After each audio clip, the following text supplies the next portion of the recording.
Hi, everybody. Good evening. I'm so glad you're here for stop number 5 of the virtual book tour for Unleash the Wise Leader in You, A Woman's Guide to Leadership. In case you don't know me, I am Dr. Donna Marino. I am a psychologist, an executive coach, author, and speaker. And we're here tonight as part of the book tour for my newest book, Unleash the Wise Leader in You. And I am joined by a very, very wise leader, a dear friend and client of mine, Kris Visher, who is the owner of Casey's Foods in Naperville and has been the director of Magical Starlight Theater for decades. She is just a magnificent woman that you should all know. Kris is also the mother of 2 adult girls, and she is newly a grandmama. So thank you, Kris, for being here. It's my pleasure, Donna. Thank you for inviting me. I am so happy to have you, Kris.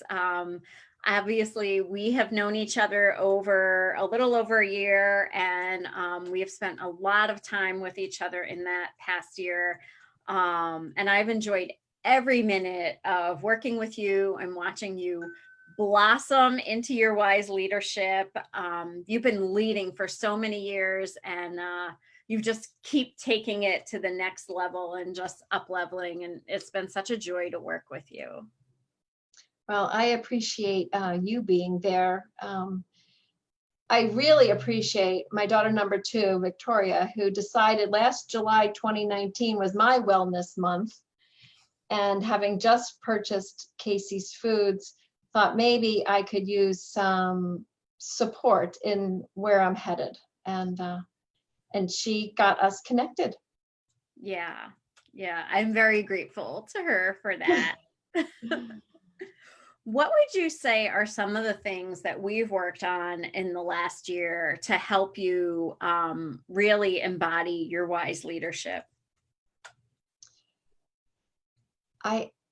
I think first and foremost is developing that inner circle so that I had somebody that was going to join me on the journey of learning what it meant to be the new leader of Casey's Foods. I had been an employee at Casey's Foods for 15 years, but now I was at the helm. And in my choice to jump off that bridge and do that, for me, every day was going to count. Like, I didn't want to miss a day when I wasn't going to make a difference or learn how to do whatever it took to be successful. So by taking a step to invite a coach on that journey, it almost feels sometimes like I shouldn't have done it. Like, asking for help to develop myself so I can be a better leader is kind of sometimes counterintuitive to, the woman that I was raised at, to be humble and all of that stuff. But being able to, over the past year, have it be okay to develop myself as a leader only enhances my choices at the business. So I think that's one of the hugest accomplishments, that it was okay to take care of me in that way. That's one of them. There's many. Well, I'm so glad you gave voice to that one, Kris, because I think so many women struggle with that. And I kind of talk about that in the book, about women putting themselves on the back burner and often even denying their own ambitions because they feel like, the kids have to come first, and the husband and the home and all these things. And it's hard for most women to invest in themselves. There's a lot of social programming, like you said, the way you grew up, right? There's social and religious and cultural programming to kind of play it small as a woman, just to be polite and mild-mannered and take care of yourself last. So I think a lot of women struggle with that before they're able to invest in a coach, because it feels sort of wrong, right? It feels sort of, I'm going to use the word selfish. People feel like, oh, I feel selfish doing this for me. But as you said, as you grow and thrive, so does the business. Right. And everything you've invested in yourself, you can see that mirrored in the business. Right. Right. And it's a confidence that I go back to when you talk about the inner circle in your book. When I look at where I am now, 14 months, 50, whatever month this is, 16 months later into ownership, I am amazed at where we've come in those same 16 months as a business, making a contribution, a responsive contribution to our community. And it's not me by myself. But it's me having the confidence to listen and look and see and adapt, which certainly during since March 12th, we certainly have been in an industry that has, been turned on its end and then back again. So that adaptability and the confidence to be able to choose is something that I've gained from having your coaching. I'm really happy to hear that, because I have absolute and total faith in you. And that's one of the things my clients have said to me, is that I help them see what's possible. And I have such an optimistic vision of the future that they start to see it too.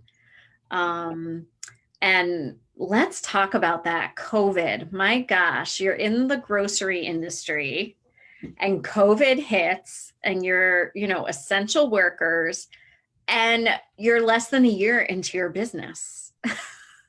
Tell us about what that was like, and how you let your wise leadership shine through there. So that has been challenging, and certainly was a tsunami. I refer to it as a tsunami. So before we ever, we're all like, 7 months post facto now, but we forget in the beginning, we didn't know what was going on. There was very little information, what went on. And one Thursday in the store, all of a sudden, our whole store is like wiped out of center store stuff. Never happened in the 15 years, never happened at all in the 50 years that, Dan and his family owned the business, and then me, that happened. And the response after that was, well, how do we stay on our feet? What is coming next? And in those early weeks of the pandemic and the information flow, guidelines and rules were changing every single day. But we needed to be constant and serve our customers. And the teamwork that every single person in our business came together with every day, new decisions, adjust this, wear a mask, don't wear a mask, plexiglass, yes, plexiglass, no, reusable bags, yes, reusable bag, no. They sound like small things, but when we're making the decision for our 7,000 customers a week that we need to stay in business, these small decisions were huge decisions. And every single infrastructure in our store adapted. March 23rd was the first day we had to hire a shopper to shop for online shopping. We had it since May 1st, but people didn't really use it. Well, this blew up. We had to hire 8 people in those early months of April and May to meet our customers where they were. And if I could say that there's any common purpose that our employees have embraced, is we are going to serve the customer where they are. And today they're in one place. Today we can only have up to 40 people in the store, but 2 months ago we could only have 25 people in the store. So staying respectful to keeping our customers and our employees healthy and safe, respecting the rules of people that know a lot more about the disease and what's going on around. And we've all adapted every single little thing. Like to this day, we now temperature check all our employees as they come in. 2 months ago, I don't even know what time. 2 months ago, that wasn't a requirement. And it's actually not a requirement now. It's a best practice because we want to keep our store healthy and our employees healthy. You know, we had, I mean, things that happened even during this pandemic, our power went out for 2.5 hours. And this was after 3 months of adapting to pandemic.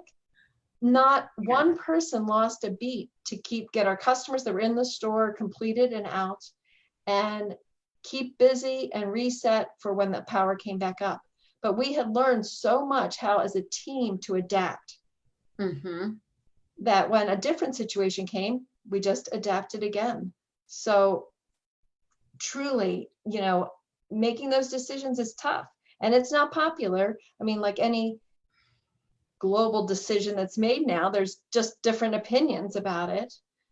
But based on our value system of meeting our customers where they are, keeping our employees and our customers healthy is our guiding point, you know, our center line.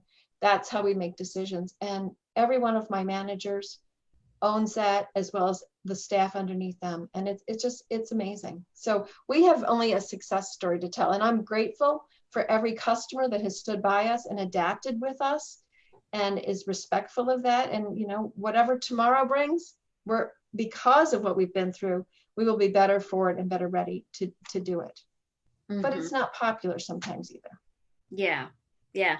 And I that's really one of the things about wise leadership, right? Is that you do what's right, not necessarily what's popular. Right. And you have to follow your inner compass to do that. Right. Then having values as our value system, as, you know, the lens that we look through, whether it's serving online or serving people in the store, behind the meat counter, or at the deli, it's returning to those values that makes a difference every day, I think. You know, so we'll be here tomorrow because that's the value that we're trying to deliver to our community. Yeah. And I know, I mean, knowing you and having been in the store, it is immaculate for one. It is absolutely immaculate. And I know all the ways you've gone above and beyond in that store. And I've had the privilege of working with your team and with your managers and how much they care and they're invested.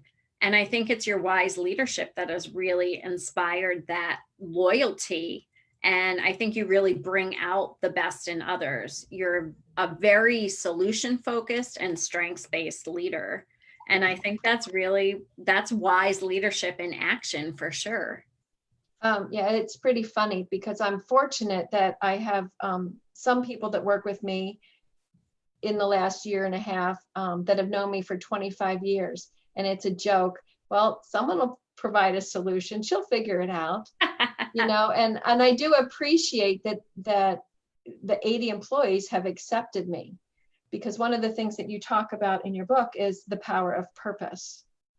And if I could digress just for a moment from the COVID situation, when I was offered this phenomenal opportunity by Dan Casey, it came out of the blue. I was totally shocked. I couldn't believe that somebody would think that highly of me. He and his family owned this business for 50 years.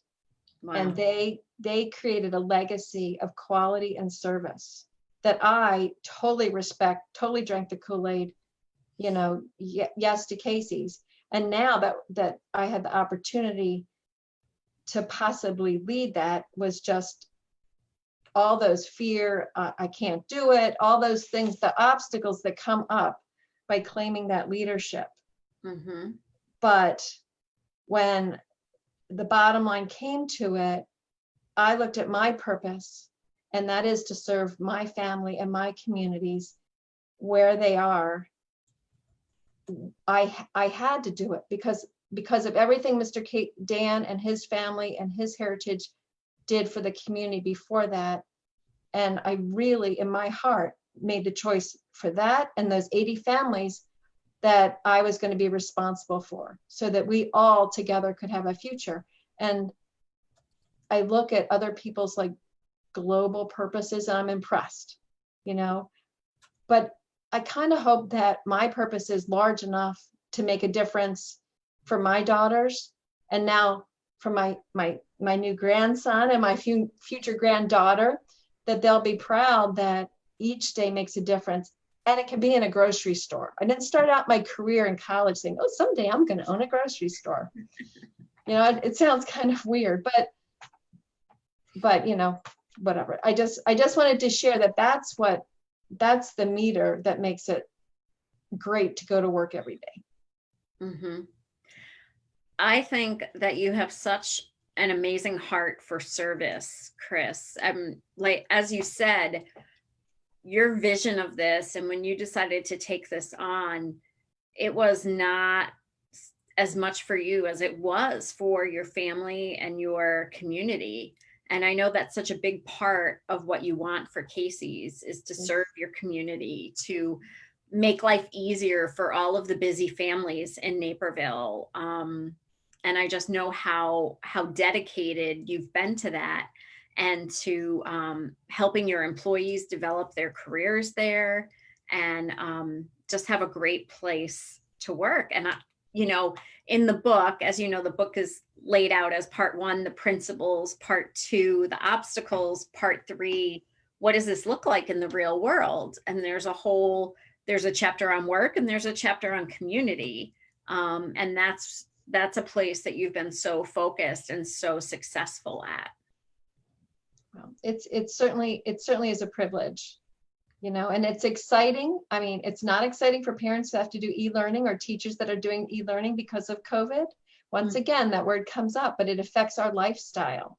Yeah. So the fact that my teams have been willing to be innovative through feedback from the community of creating products that are going to meet parents where they are to take care of their family. So it's kind of like the trickle down effect. Yeah. Yeah. So or it comes full circle, right? Back to family. Yeah. Another thing I want to point out that you said earlier on, you said it's not just me, it's a whole team, right?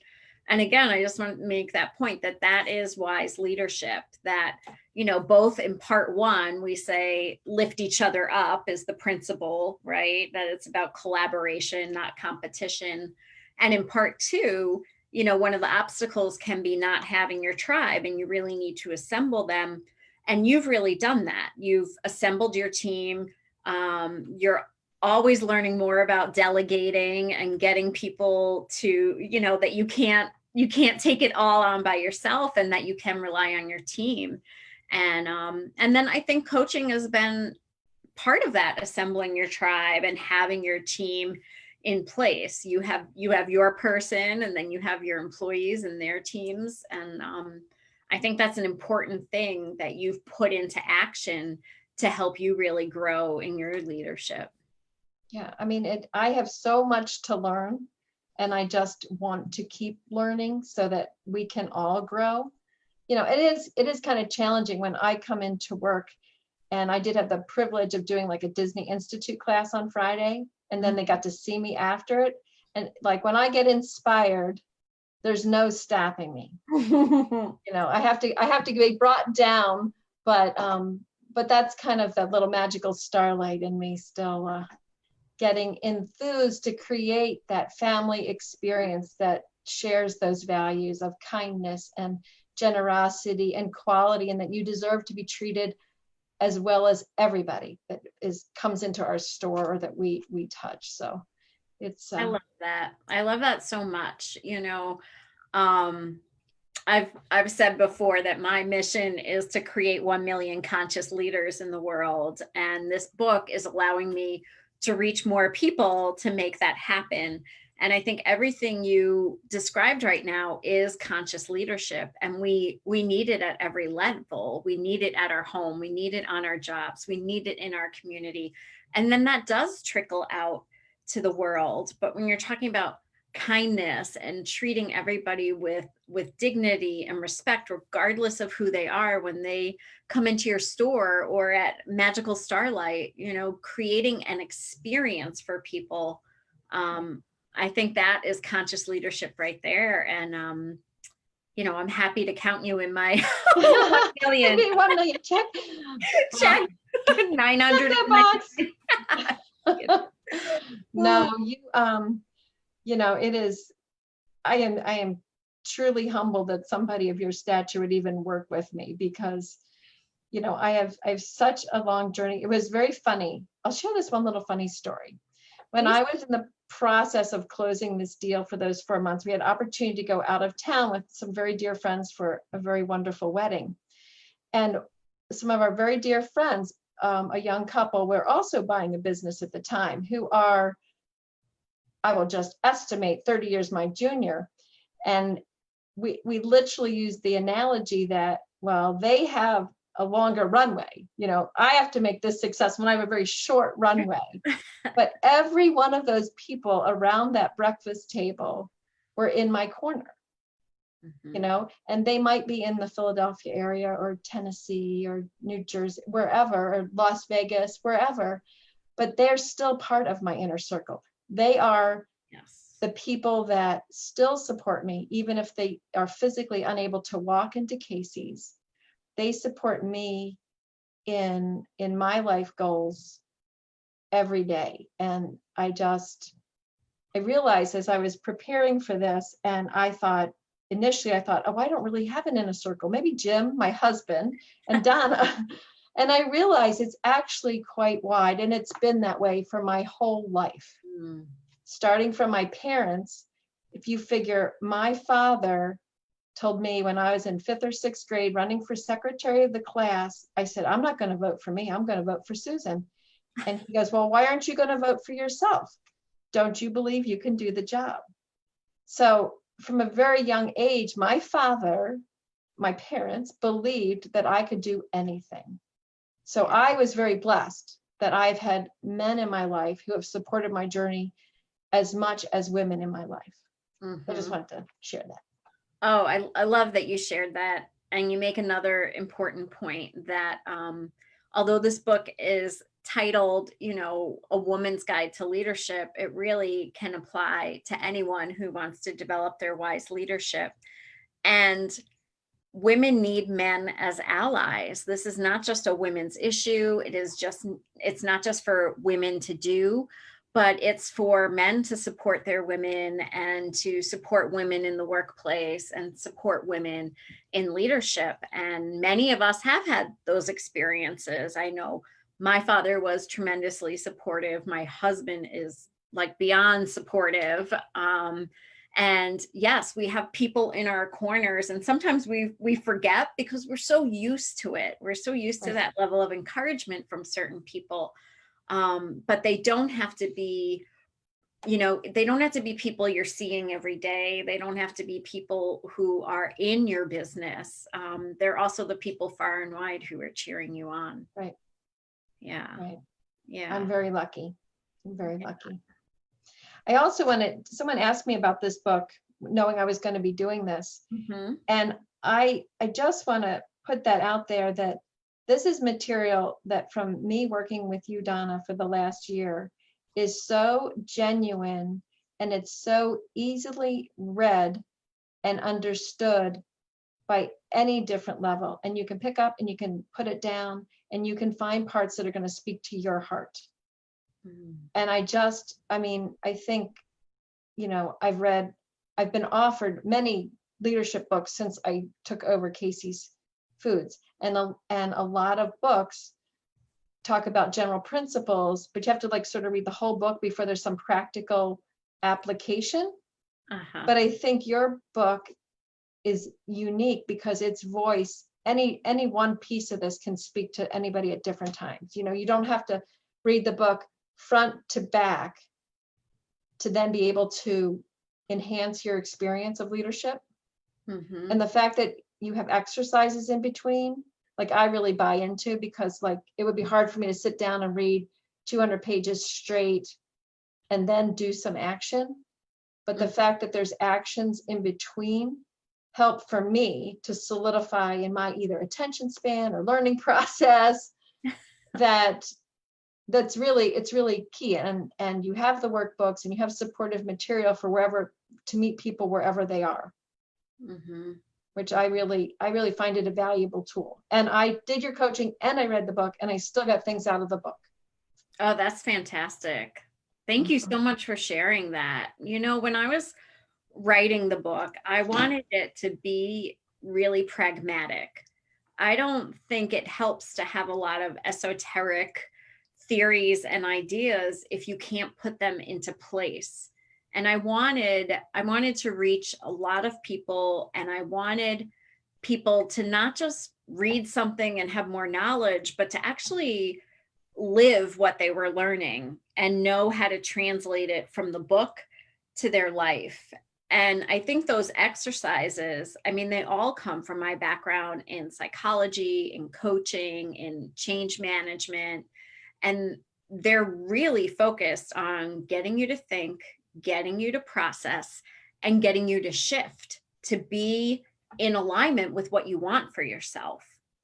Right. And, a lot of times, we're not getting to where we want because we haven't done the internal work yet to match up to where we want to be. And you have to become that person inside before it becomes part of your physical reality. Right. When you start to see yourself as a leader, other people will start to see you as a leader. You'll hold yourself different. You'll speak different. You'll have an air about you that people recognize as leadership. But until you own it, I say in the book, nobody's going to hand you a certificate that says Right. you're a leader now. You Woo! have to decide that you're a leader. Yeah. And you decided that when you bought the store. You decided that when you ran for secretary in 5th or 6th grade. I want to ask you, what is your earliest memory of demonstrating that leadership or claiming that leadership for yourself? I have been really lucky to have had a number of opportunities to be in a leadership role. Does captain of the twirlers count? Sure, I When I love was only a junior, my fellow twirlers out there. Yay. I was a kitchen manager for a retirement community when I waitressed in high school. There are really actually a lot when I went and looked back at the different opportunities. My freshman year in college, I placed out of French regular classes, so I got the opportunity to be an assistant teacher in my freshman year. Wow. I mean, that's not exactly leading, but it sort of is. It is. It is. And and I was president of United Methodist Women. Actually one of the first women who was under 35 when I was president of United Methodist Women. Wow. So I have been very, very fortunate to have opportunities. Magical Starlight, my heart belongs to Magical Starlight. Magical Starlight is the community theater in Naperville, now part of the Park District. And 26 years ago, we had the opportunity. We wanted to do a family event. Or we wanted to do something together as family. Our daughter wanted to audition for a show and my husband got in, so we all went and watched him. And I think the first thing I ever did was make a few Seven Dwarfs little packs I sewed for a prop for a show. But in the theater, in the community theater world of the quality of Magical Starlight, where it's about families participating, family entertainment, and family growth and opportunity for people to be creative together. It has just been a wonderful history that our family have created such friends that are family now through that. And I've had the opportunity to teach a theater camp for the Park District, for like 10 years. And just being in front of youth as watching them grow is an opportunity for leadership. I cherish those relationships. I miss them desperately. And then the first time, so in my Magical Starlight journey is a pivotal point when I think about how someone had just total trust in me, was the first time that I directed a main stage show, and my partner, Kate, said, "You can do this." And I believed her. Yeah. And then the rest is magical Starlight story. But I can tell you, I can remember that moment of her joy and absolute, like, you can. And so Mm-hmm. I've had phenomenal opportunities. And having seen the last show you directed, Wizard of Oz, and bringing my daughter there, wow, so blown away. That was, could have been a Broadway production. That was not what I think of when I think of community theater. It was so professional, so beautiful, amazing sets, amazing acting and choreography. And yeah, I was totally blown away. I've never seen community theater like that. It was definitely professional grade and so impressive. Well, that is a combination of, I don't know, 100 technicians creating those moments, Mm-hmm. and them having a place to express their creativity. And nothing is ever perfect. No director ever is satisfied exactly with how everything goes. But the friendships and that are developed from working for a common purpose, right? Return this to what leadership is, and we're all working to a common purpose. For us, and I think I speak for most people whose heart belong to Magical Starlight, working for that common purpose for the families has made us a family. Oh, I love that. I love that. Yeah. Miss them all. I bet they're watching. I bet they're watching. One of the things that I so appreciate about you, and that I think is such a great example of wise leadership, is you never take all of the credit, right? You're always having so much gratitude for your team, for the people around you, to acknowledge the 100 technicians. You're so humble, Kris. So humble. No, I don't do it to be humble. It's just the truth. The truth is, I'm not doing this by myself. And it's not just me. It's the people that chose. I mean, I want to say that I'm also caring for Dan Casey's legacy, and Mike Casey, who's Mike Casey and Dan's uncle Mike, who started Mike's Meat Market in Villa Park. It's not just in the moment. Yeah, we're trying to respond to the moment and build new moments, but there's this whole connectivity that I think ultimately makes a difference.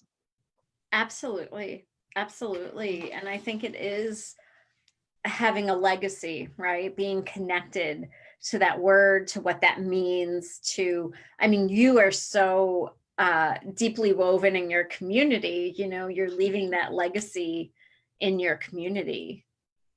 I hope so. You are. I wanted to ask, as you were describing all these different roles that you've been a leader in, did you recognize at the time that you were in those roles that you were leading, or that you were a leader?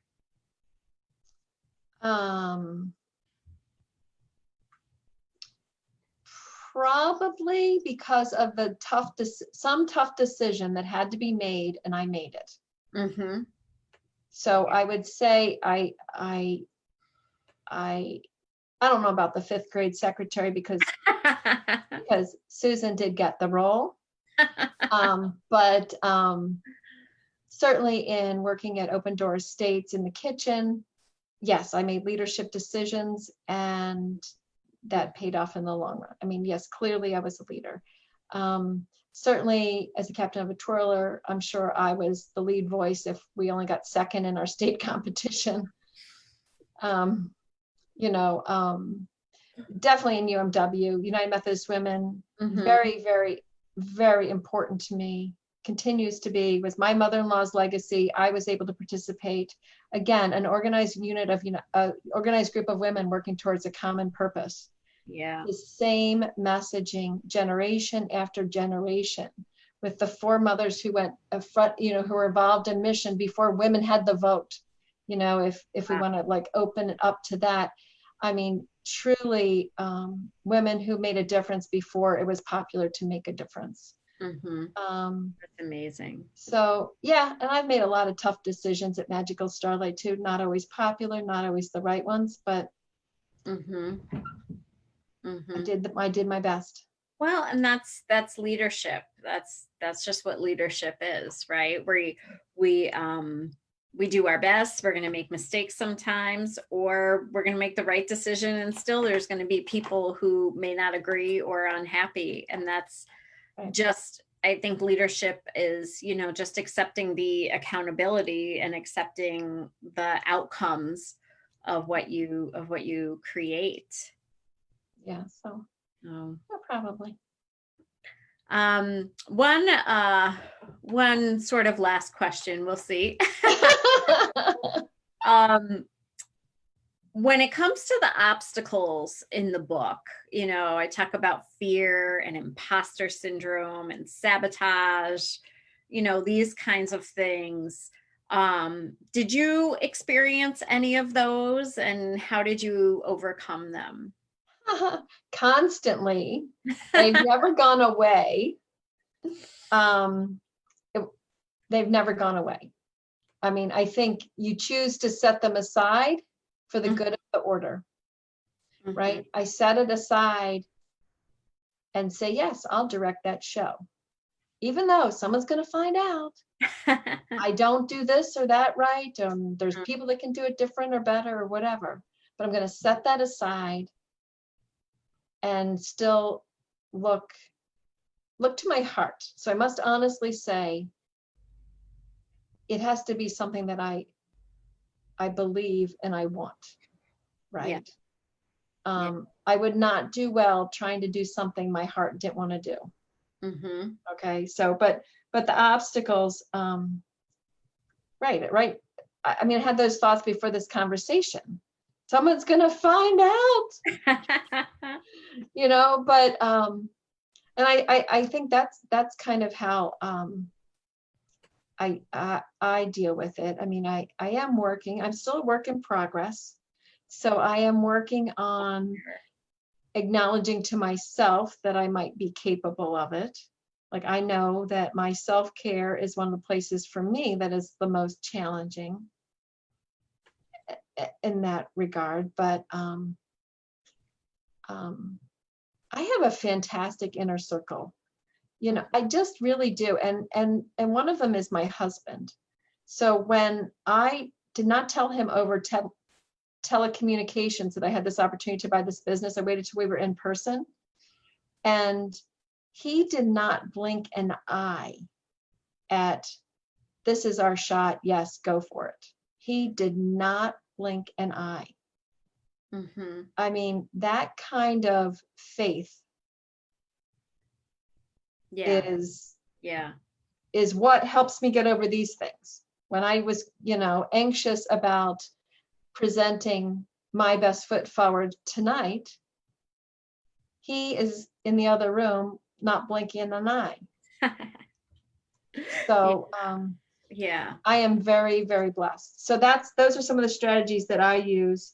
I mean, the other thing is that I have to learn a lot about abundant mindset versus scarcity, because I'm afraid if I make a mistake, everything will fall apart. And then what will I do? But I have to come from, it's going to be okay because we can do this together. Yeah. And these are some of the things that we get to work on together with coaching, right? To help you get over the blocks, the resistance. And you've gotten so far now that although you may feel those feelings of imposter syndrome or fear, they don't stop you. They don't stop you in your tracks. You move forward, you manage the symptoms, and you show up and do what needs to be done. And I think that's, you know, that's progress. And I think it's important to share those things because often people see leaders as perfect. And, you know, they just see the perfect face and they see you in charge and they see you making decisions. And it can set up unrealistic expectations for themselves. And it's important to know that we're real, that we're vulnerable, that we're all always learning and growing. None of this looks perfect, but is it standing in the way of what you want to do? And can you pay attention to it to start to transform it? And that's my hope, is that that's what the book and this whole wise leader system will do for people.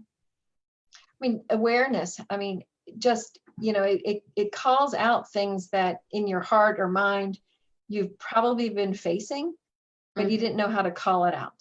So if you can call it out and be aware of it, right? Isn't that what seems to me logical, that that's the first step? Absolutely. You know? So it helps you to show up, right? You can be a leader when you show up. Exactly.